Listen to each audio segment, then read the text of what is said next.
Halo guys, ketemu lagi di channelnya Mas Bayu. Kali ini aku mau bahas mengenai cara simulasi dua buah genset ya.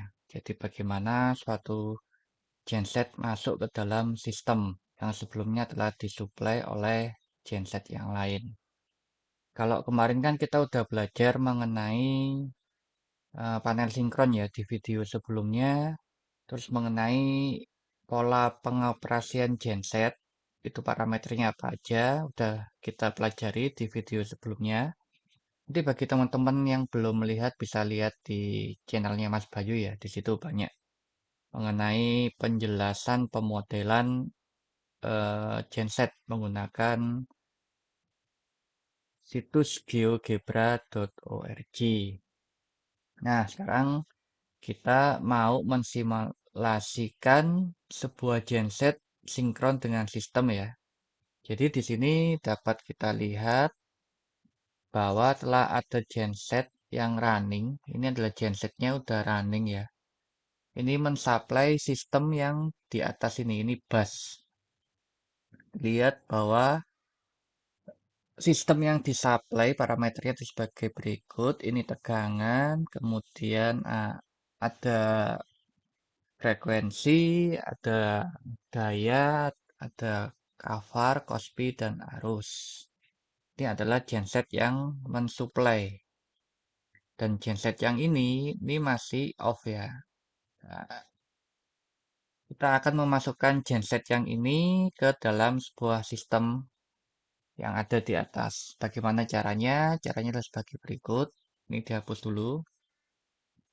Yang pertama tentu kita harus menyalakan genset ini ya. Caranya ini diklik aja yang berwarna hijau ini. Nah, ketika udah diklik, maka ini akan berubah parameternya yang sebelah sini ya. Tegangan, kemudian frekuensi RPM-nya sudah muncul. Nah, ini biasanya kalau di dunia real ya atau di lapangan, untuk frekuensi dan tegangannya adalah otomatis mendekati tegangan nominal. Jadi kalau misalkan tegangannya 440, berarti ketika di start dia akan mendekati 440 dengan frekuensi semisal di sini 60, ini kan 60 ya. Maka ini otomatis akan mendekati 60 untuk start genset ya, otomatis itu guys. Nah, ini karena pemodelan, maka kita harus menaikkan dulu untuk frekuensi. Kemarin kan frekuensi hubungannya dengan speed ya, maka speednya ini kita naikkan dulu mendekati speed nominal, yaitu di 1800 atau 60 Hz untuk frekuensinya. Nah, kita naikkan. Oke, kita paskan ke 60 ya.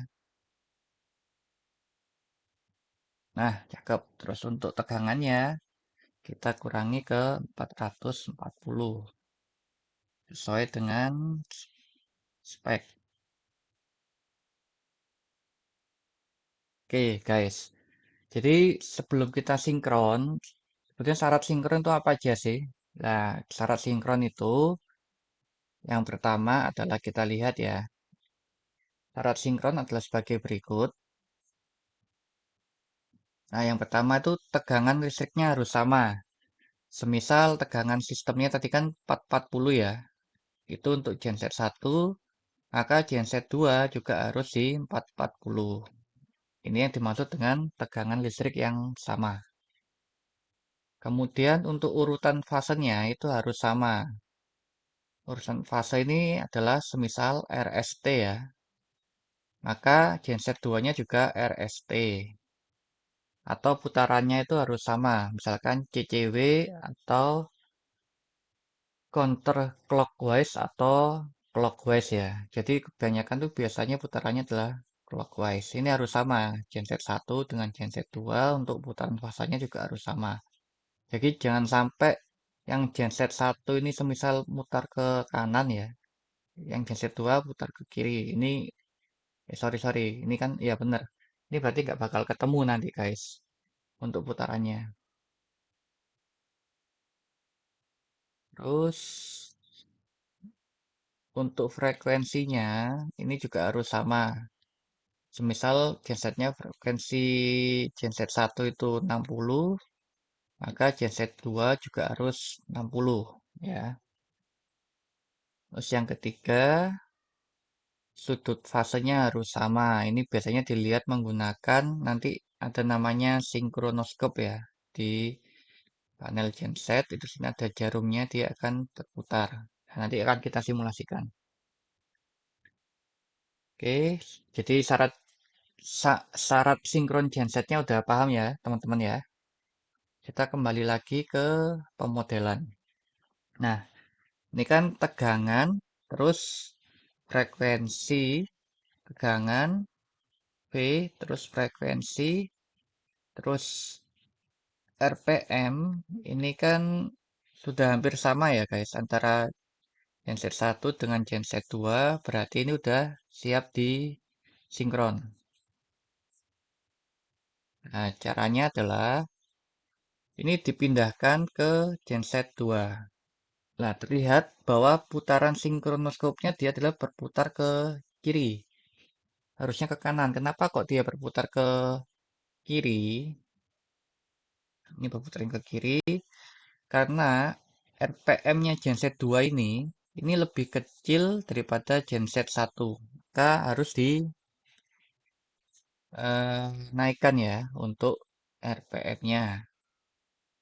Karena akan berhubungan dengan frekuensi. Kita naikkan ya. Naikannya gak usah banyak-banyak. Nah, ini 60,01. Nah, jadi gini guys, antara teori dengan praktekal di lapangan tuh biasanya ada perbedaan ya. Kalau di secara teori tadi kan harus sama. Tapi biasanya di lapangan itu untuk tegangan dan frekuensinya itu dinaikkan sedikit dari frekuensi sistem atau genset yang sebelumnya telah running. Nah, ini kan terlihat ya, untuk RPM-nya ini lebih tinggi, terus frekuensinya juga lebih tinggi, tegangannya juga lebih tinggi. Nah, kalau udah gini udah siap disinkron, guys. Tinggal kita melihat sinkronoskop ini ya. Ini ketika menyinkron pas kan di angka 12 ini, tapi biasanya di angka sini CB akan dimasukkan. Di sekitar sini CB akan masuk. Oke, guys. Ini adalah momen-momen yang mendebarkan biasanya di lapangan ketika kita akan mensinkron sebuah genset. Nah, ini kan dia udah mendekati angka 12 ya. Kita siap-siap untuk memasukkan CB-nya. Nah, ketika CB-nya udah masuk, berarti genset ini yang ini sudah bisa mensuplai ke sistem. Ya, terlihat bahwa eh, daya awalnya yang apa yang disuplai adalah 3 kW kecil. Kemudian untuk apa itu ya? Cover daya reaktifnya juga masih kecil. Nah, bagaimana cara menaikkan daya dari genset yang baru disinkron? Oke, untuk selanjutnya kita akan bahas di video selanjutnya ya guys. Jadi itu adalah cara mensinkron genset. Oke, teman-teman, terima kasih sudah melihat video ini. Silakan like, comment, share, dan subscribe. Mudah-mudahan ilmu ini bermanfaat bagi teman-teman semua. Selamat ketemu di video selanjutnya.